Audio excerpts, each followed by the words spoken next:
Transversal line यानी कि तिर्यक रेखा काट रही है, तो कोण 1 और कोण 2, एंगल 1 और एंगल 5 बराबर है कोण 6 के, कोण 5 बराबर है कोण 6 के, ये भी संगत कोण एक ही तरफ बन रहे हैं, एक ही तरफ बन रहे हैं, एक कोण अंदर है और एक कोण बाहर है। ये 7 और 8 ये भी संगत कोण है। आपको इनकी पहचान करनी है कि संगत कोण होते कौन से हैं, ठीक है। इसके बाद मैंने बताए थे आपको एकांतर कोण। एकांतर कोण दो तरह के होते हैं, एक तो होता है एकांत, ये है बी, ये है सी, ये है डी। ए बी समानांतर है सी डी के, और ये दोबारा से मैंने एक पी क्यू रेखा ली है, और ये पी क्यू एक तिर्यक रेखा है यानी कि ट्रांसवर्सल लाइन है। अगर ये कोण 1 है और ये कोण 2 है, एक ही साइड, तिर्यक रेखा के एक ही साइड है और दोनों कोण अंदर की तरफ हैं, तो कोण 1 जमा कोण 2 बराबर होगा 180 डिग्री। कितने डिग्री का होगा? 180 डिग्री। इन्हें बोलते हैं अंतः कोण। कौन से बोलते हैं? अंतः कोण। अंतः कोण तो है ही, और इसको इंग्लिश में बोलते हैं, ऊपर लिखती हूं, को इंटीरियर एंगल्स। को इंटीरियर एंगल्स, ठीक है। इसी तरीके से अगर ये कोण 3 है, ये कोण 4 है, तिर्यक रेखा के एक ही तरफ होगा, तिर्यक रेखा के एक ही तरफ, एक ही लाइन में अंदर की तरफ होगा, तो कोण 3 प्लस कोण 4 बराबर 180 डिग्री, ठीक है। इन्हें बोलते हैं हम अंतः कोण। अंतः कोणों का योग हमेशा 180 डिग्री, और ये कोण हमेशा तभी होंगे जब हमारी ये दो समानांतर रेखाओं को एक तिर्यक रेखा काट रही होगी। जब दो पैरेलल लाइंस को एक ट्रांसवर्सल लाइन काटेगी तभी ये कंडीशन ओके होगी, वरना ये कंडीशन नहीं लगेगी। ऐसा नहीं है कि हमेशा ही जो लाइन कोई भी है हमेशा 180 होगा, नहीं, कभी भी नहीं होगा ऐसा। लेकिन समांतर रेखाएं हैं, ये एक हमारी तिर्यक रेखा है, तब इन दोनों का और इन दोनों का योग आपका 180 डिग्री का होगा। क्लियर है? ये है आपका एक्सरसाइज 6.2 का, एक्सरसाइज 6.2 का पहला क्वेश्चन है। इसमें क्या दिया हुआ है कि ए बी एक रेखा है, सी डी एक रेखा है। ऐसा हमें नहीं दिया कि ये दोनों हमारी समानांतर है, ऐसा हमें नहीं पता कि ये दोनों समानांतर हैं। तो आपने जो संगत कोण, एकांतर कोण और अंतः कोण वाली जो भी मैंने चीजें बताई हैं वो तभी लगानी है जब आपको समानांतर रेखाएं दी हुई हो। अभी आपको समानांतर रेखाएं नहीं दी हुई तो आप वो वाली चीज तो नहीं लिख सकते। एक सेकंड, नव्या बेटे, इसको मैंने कहा था तेरे को ब्रेड ला के दे दे, तूने ला के दी? दरवाजे में है तो जाके देखेगी, मेरा सिर फोड़ेगी तभी दिखेगा ना। कहना नहीं मानती, कोई भी चीज लाके एक बार दे दे, इसको तंग कर रहा है, तेरे को ऐसे तंग करता है, कितना गुस्सा आता है। रोटी ला के दे दे, नमक लगा के, और किसमें पड़ी है, वो रोटी खिला दे।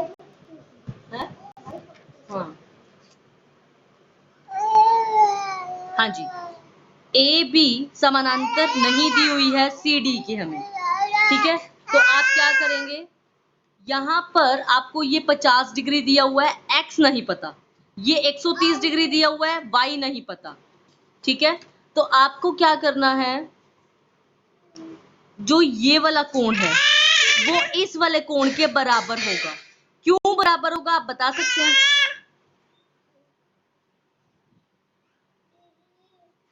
ये वाला कोण बराबर होगा इस वाले कोण के, आप बता सकते हैं क्यों होगा? ये हमारे कौन से कोण है? Vertically opposite angles. कैसे बनते हैं मैं आपको शायद पहले भी बता चुकी हूँ, ध्यान से देखना। जब भी दो रेखाएं ऐसे अपने आपस में प्रतिच्छेदित करती हैं, दो रेखाएं जब इस तरीके से प्रतिच्छेदित करती हैं, तब ये वाला कोण बराबर होता है इस वाले कोण के। उसी तरीके से ये वाला कोण बराबर होता है इस वाले कोण के। इन्हें बोलते हैं वर्टिकली अपोजिट एंगल्स। मैंने शायद आपको बताया भी था कि हिंदी में इसे क्या बोलते हैं। एक सेकंड, किसी बच्चे को याद है हिंदी में क्या बोलते हैं इसे? हाँ जी, किसी बच्चे को पता है कि हिंदी में मैंने क्या बताया था, इसे क्या बोलते हैं हिंदी में?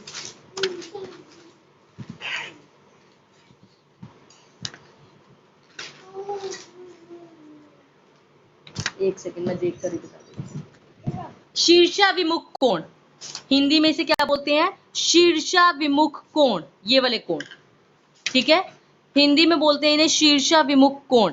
तो आप क्या लिखोगे? कोण y बराबर है 130 डिग्री। कौन से कोण है ये? शीर्षाभिमुख कोण, वर्टिकली अपोजिट एंगल्स, ठीक है। तो यानी कि ये तो आपको पता चल गया कि 130 डिग्री का है। अब अगर ये वाला कोण 50 डिग्री का है तो ये वाला कोण हमें निकालना है। देखो ये वाला कोण प्लस ये वाला कोण बराबर 180 डिग्री होगा। 50 जमा कोण x बराबर होगा 180 डिग्री। इसे हम बोलते हैं रैखिक युग्म।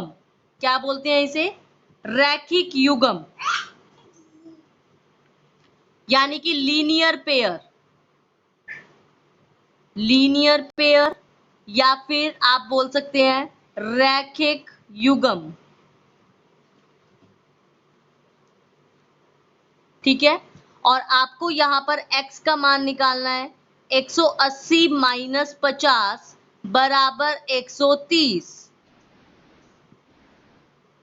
ठीक है, 130 डिग्री आ गया। मुझे पहले तो क्या करना था, यहां पर x और y का मान निकालना था। y का मान कितना आ गया? 130 डिग्री, और x का मान क्या आ गया? y का मान भी 130 है, और हाँ x का मान भी 130 है। अब आप मुझे ये बता सकते हैं x और y वैसे कौन सी पोजीशन में है? x और y वालों को क्या बोलते हैं, किस पोजीशन में है ये?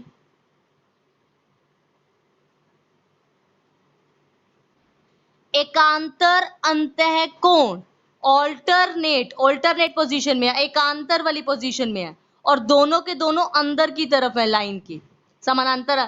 तो हम क्या लिखेंगे? कोण x बराबर कोण y बराबर 130 डिग्री है हमारा। ये हमने सोल्व करके निकाला है, हमें दिया नहीं हुआ था, हमने खुद निकाला है। तो आप क्या लिखेंगे? लेकिन x और y एकांतर अंतः कोण भी बनाते हैं, भी बनाते हैं। They are forming alternate interior angles also। इसीलिए हम कह सकते हैं कि ए बी समानांतर होगी सी डी के। हमें ये भी प्रूव करना था। हमें क्या प्रूव करना था? कि ए बी समानांतर है सी डी के, और एक्स और वाई का मान भी निकालना था। ए बी सी डी, देखो अगर मैंने आपको क्या बताया कि अगर ए बी समांतर है सी डी के, तभी आपके संगत कोण बराबर होंगे, तभी आपके एकांतर अंतः कोण बराबर होंगे, तभी आपके एकांतर बाह्य कोण बराबर होंगे, और तभी आपके अंतः कोणों का योग 180 डिग्री होगा। लेकिन इसका उल्टा भी सही होता है कि अगर आपका इनमें से जो मैंने आपको इतनी सारी चीजें बताई, संगत कोण, एकांतर अंतः कोण, एकांतर बाह्य कोण, कोई भी एक चीज आपकी प्रूव हो जाए तो हम इसका उल्टा भी मानते हैं। क्या? कि ए बी समानांतर होगी सी डी के। मतलब या तो आप ये प्रूव कर दो संगत कोण बराबर है, ऐसी पोजीशन में है दोनों के दोनों कोण कि संगत कोण बना रहे हैं, और वैसे वो बराबर आ भी गए तो आप वो भी क्या बोलेंगे कि लाइनें समानांतर हैं। देखो x बराबर है y के, यहाँ पर मेरा अपने आप निकालने से आया है, मैंने ये वाली चीज नहीं यूज करी कि एकांतर अंतः कोण है। मैं ये कह रही हूँ मेरे बराबर आ गए। ये तो कैसे आया? शीर्षाभिमुख कोण से। ये कैसे आया? रैखिक युग्म से। ऑटोमेटिकली ये दोनों के दोनों मेरे बराबर आ गए। ये दोनों जब मेरे बराबर आ गए तो ये कौन सी पोजीशन में है? एकांतर अंतः कोणों की पोजीशन में है। एकांतर अंतः कोणों की पोजीशन में होने के कारण मैंने कह दिया कि ये दोनों के दोनों लाइनें हमारी पैरेलल हैं, यानी कि समानांतर हैं। समझ में आया? अब हम करेंगे सेकंड क्वेश्चन। क्या क्या दिया हुआ है? ए बी पैरेलल है सी डी के, समानांतर है। ये ई एफ लंब है, यानी कि परपेंडिकुलर है। परपेंडिकुलर का मतलब 90 डिग्री, लंब का मतलब होता है 90 डिग्री का कोण बनाएगी वो। अगर यहाँ 90 बन रहा है तो इधर भी 90 होगा, क्योंकि ये पूरा का पूरा सीधी रेखा में बन रहा है, और ये रैखिक युग्म के हेल्प से ये हमारा 90 है तो इधर वाला भी 90 होगा, ठीक है। और कोण GED, GED जो भी अक्षर बीच में आता है उसी के ऊपर कोण बनता है, GED, यानी कि ये वाला कोण। ये वाला कोण हमें कितने डिग्री का दिया हुआ है, 126 डिग्री का दिया हुआ है, ठीक है। अब हमें निकालना है AGE, AGE, यानी ये वाला कोण निकालना है। एक तो GEF, ध्यान से पढ़ना, मैं कोण कैसे पढ़ रही हूं, ध्यान से देखिएगा। GEF, G ये रहा G, E ये रहा E, ये रहा F, GEF, GEF मतलब ये वाला कोण, इस वाले कोण की बात हो रही है, हमें ये भी निकालना है। FGE, FGE, FGE, यानी जो बीच में आता है, FGE में G बीच में आ रहा है तो G पर कोण बनेगा, GEF में E बीच में आ रहा है तो E पर कोण बनेगा, AGE में G बीच में आ रहा है तो G पर कोण बनेगा। तो यहां पर बोला उसने FGE, G पर बनेगा और F और E के बीच में बनेगा, इस तरीके से ये वाला कोण। ये भी निकालना है, ये भी निकालना है और एक ये वाला कोण भी निकालना है हमें, ठीक है। अब आप देखिए हमें क्या दिया हुआ है, GED 126 डिग्री, ये पूरा कोण 126 डिग्री का दिया हुआ है। कोण GED 126 डिग्री का है, आप लिखेंगे गिवन, गिवन मतलब दिया है, आपको दिया हुआ है ये। और इस ये GED कोण बन कैसे रहा है, कोण GEF जमा कोण FED बराबर 126 डिग्री। GE देखो ये वाला पूरा कोण कैसे बन रहा है, ये वाला कोण प्लस ये वाला कोण, मतलब ये वाला कोण प्लस ये वाला कोण बराबर ये पूरा कोण है, ये वाला कोण जमा में ये वाला कोण, तो ये पूरा कोण बन रहा है, ठीक है। इसमें से GEF हमें नहीं मालूम, GEF हमें निकालना है, तो हम इसको ऐसे ही लिख देते हैं GEF। FED, FED ये हमें दिया था लंब है, तो यानी ये 90 डिग्री का कोण है बराबर 126 डिग्री। कोण GEF बराबर 126 माइनस 90, 6 और ये 3, 36 डिग्री का आ गया। एक कोण जो हमने निकालना था वो आ गया है GEF 36 डिग्री का, GEF हमें निकालना था, ये हमारा 36 डिग्री आ गया है, 36 डिग्री। समझ में आया? अच्छा, मैंने ये बराबर में 126 डिग्री कौन से कोण लिखे हैं, एडजेसेंट एंगल्स हैं ये, आसन्न कोण, आसन्न कोण यानी एडजेसेंट एंगल्स। पूरा का पूरा 126 दिया हुआ था, छोटा एक 90 का दिया हुआ था, दूसरा निकालना था तो मेरा 36 डिग्री का आ गया था।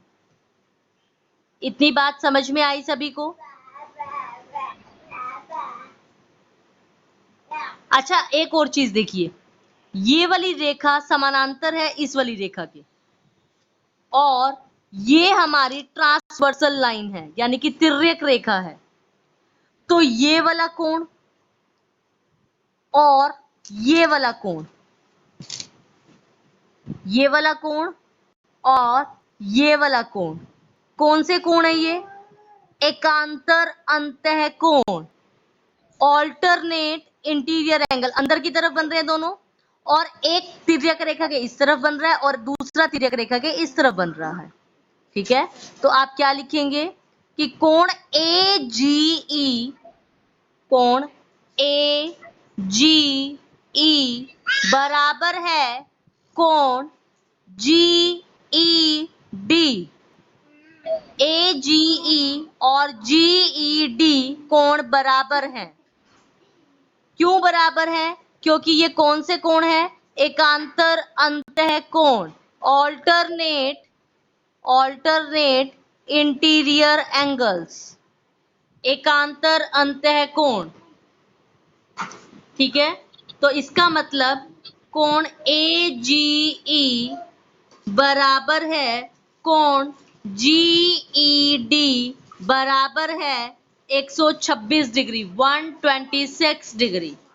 ऑल्टरनेट इंटीरियर एंगल, एकांतर अंतः कोण। क्लियर है? अब हमारा एक कोण रह गया जो हमें निकालना है। हमने AGE भी निकाल लिया 126 डिग्री का। अब कोण रह गया FGE। FGE देखते हैं पहले कौन सा कोण है। ये वाला कोण है FGE। हाँ जी, ध्यान से देखिए, ये रेखा इसके समानांतर है। ठीक है, ये वाला कोण 90 डिग्री का है क्योंकि लंब दिया हुआ था। अगर ये कोण 90 डिग्री का है तो ये वाला कोण भी कितने डिग्री का होगा? 90 का।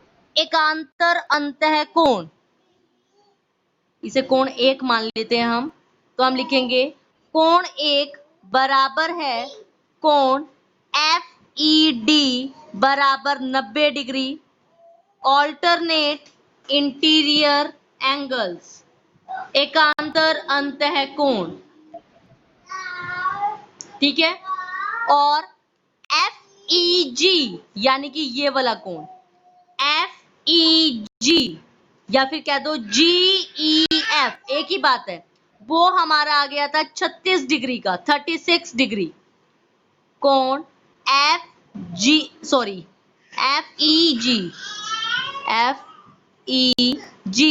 बराबर 36 डिग्री हमने अभी निकाला है। उसको जो हम निकाल चुके हैं उसको हम लिखते हैं जस्ट प्रूव। हम प्रूव कर चुके हैं कि वो 36 डिग्री का है।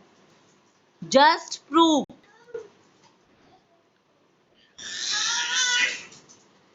ठीक है, अब हमें देखो यहां पर एक त्रिभुज बन रही है GFE।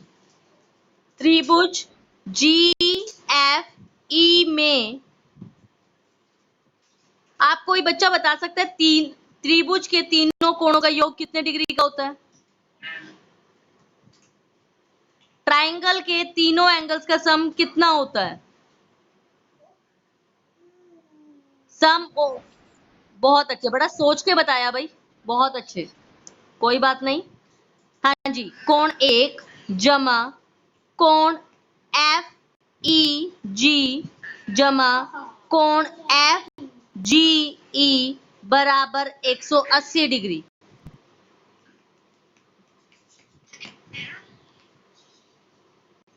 क्या लिखेंगे? इंग्लिश में लिख देती हूँ, हिंदी में बोल देती हूँ। Sum of all angles of triangle is always 180 degree. त्रिभुज के सभी कोणों का योग 180 डिग्री होता है। ठीक है, कोण 1 कितने डिग्री का आया था हमारे पास? 90 डिग्री। कोण FEG कितने डिग्री का था? 36 डिग्री।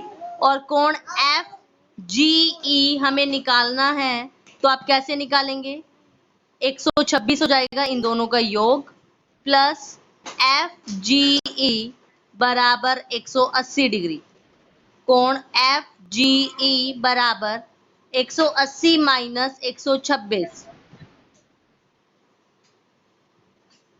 54 डिग्री आ गया जी। जो हमारे पास FGE बचा था ये हमारे पास 54 डिग्री आ गया। ये देखिए जी, रिकॉर्डिंग चल रही है, मैं आपको लिंक भेजूंगी, आप उस लिंक से रिकॉर्डिंग देख सकते हैं। तो ये भी आपके लिए एक बेनिफिट है कि आपको उतारने की जरूरत नहीं है, उतारते हैं तो समझ नहीं आता। ठीक है, 3 क्वेश्चन हुए हैं अभी आज, और ये क्वेश्चन सारे के सारे बहुत इंपॉर्टेंट हैं। मैं बार बार बोल रही हूँ, पेपर में आते हैं, तो आपको इन्हीं को रिवाइज करना है। आज का ये होमवर्क है, और सारे के सारे एंगल्स की पोजीशन याद कर लीजिए।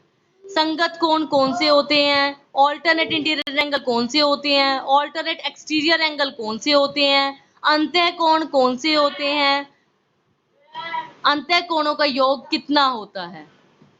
आप ये सब लर्न कर लीजिए, याद कर लीजिए, पहचान कर लीजिए। आगे वाले क्वेश्चन अगली क्लास में करेंगे, तब तक के लिए ये सब लर्न करके रखो और अच्छे से समझ आएंगे। चलिए जी, धन्यवाद बहुत बहुत।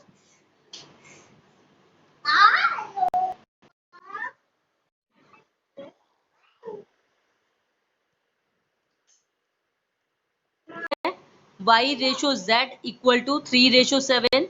y और z इस पोजीशन में है। ये सारी की सारी रेखाएं समानांतर हैं, यानी कि पैरेलल हैं। ये एक ट्रांसवर्सल लाइन है, यानी कि तिर्यक रेखा है, और मुझे x की वैल्यू निकालनी है। ठीक है, अब देखो y अनुपात z, अगर ये वाला मतलब कि ये जो कोण है वो 3:7 है, तो मतलब ये वाला कोण जो है 3 का मल्टीपल है, 3 का गुणांक है, 3 का गुणांक है। तो y को मैं मान रही हूं 3a, y को क्या मान रही हूं 3a, और z को मैं मान रही हूं 7a। समझ में आया। y मेरा 3 का गुणांक है, z मेरा 7 का गुणांक है। y को मैंने ले लिया 3a और z को ले लिया मैंने 7a। अब ये कौन सी पोजीशन में है।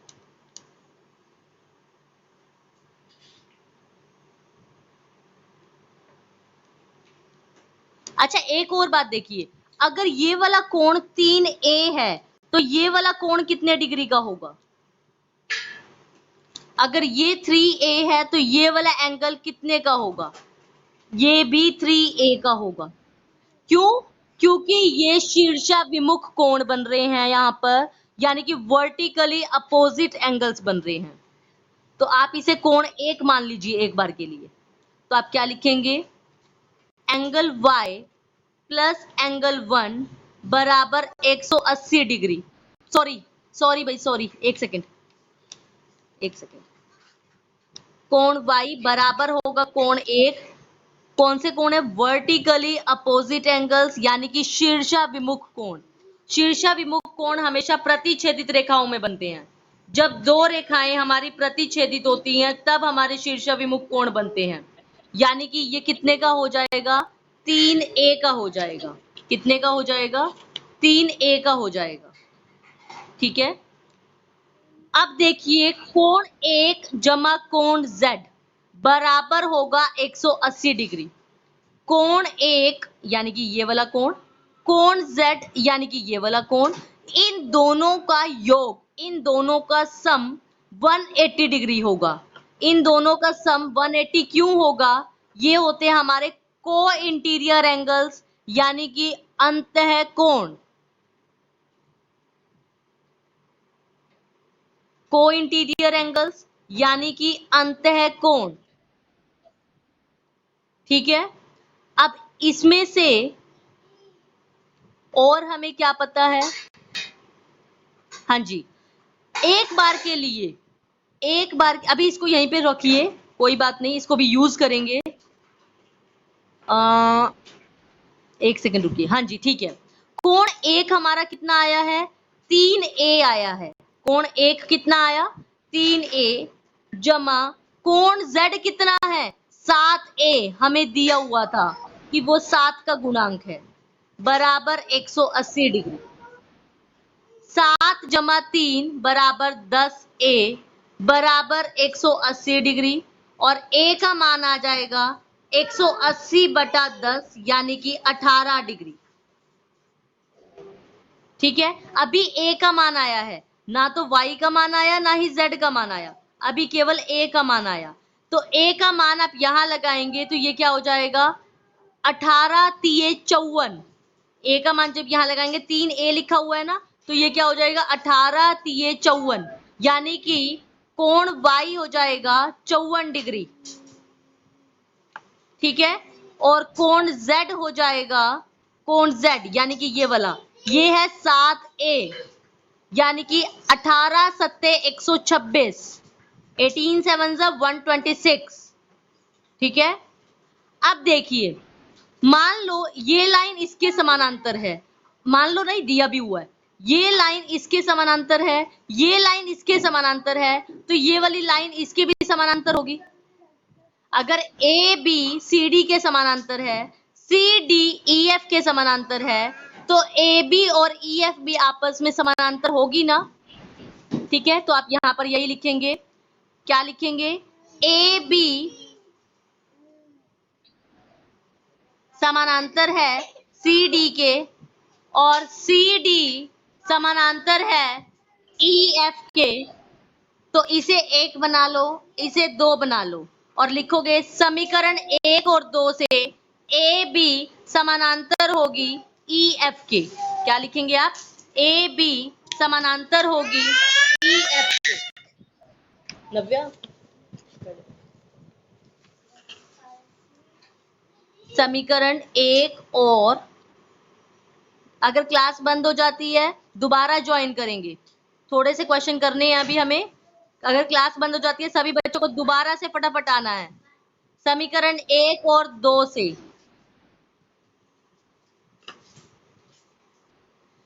ए बी, क्या बोल रहे हो भाई, लक्की को क्या कर दूं, मगनू भैया देंगे, मगनू भैया, मैं होस्ट नहीं हूं, मगनू भैया होस्ट हैं, वो करेंगे। ए बी समानांतर है ई एफ के।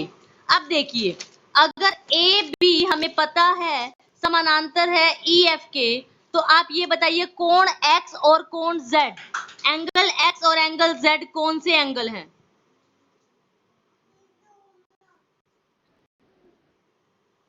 एकांतर अंतः कोण, बाह्य नहीं अंतः, वो भी अंदर बन रहा है, ये भी अंदर बन रहा है, ये भी समानांतर लाइन है ए बी और ई एफ। ये तिर्यक रेखा है, ये तिर्यक रेखा के इधर बन रहा है, ये तिर्यक रेखा के इधर बन रहा है, तो ये कौन से कोण है, एकांतर अंतः कोण। ठीक है, तो आप लिखेंगे कोण x बराबर कोण z बराबर, कितना आया था कोण z, 126 डिग्री, एकांतर अंतः कोण ऑल्टरनेट,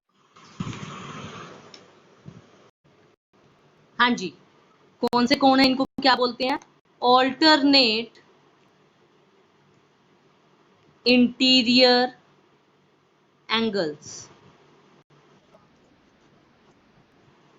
एकांतर अंतः कोण, यानी कि कोण z आ गया आपका 126 डिग्री का, आपको x निकालना था, x आपका आ गया एट लास्ट 126 डिग्री। ठीक है, आगे चलते हैं, एक और करते हैं क्वेश्चन फटाफट से।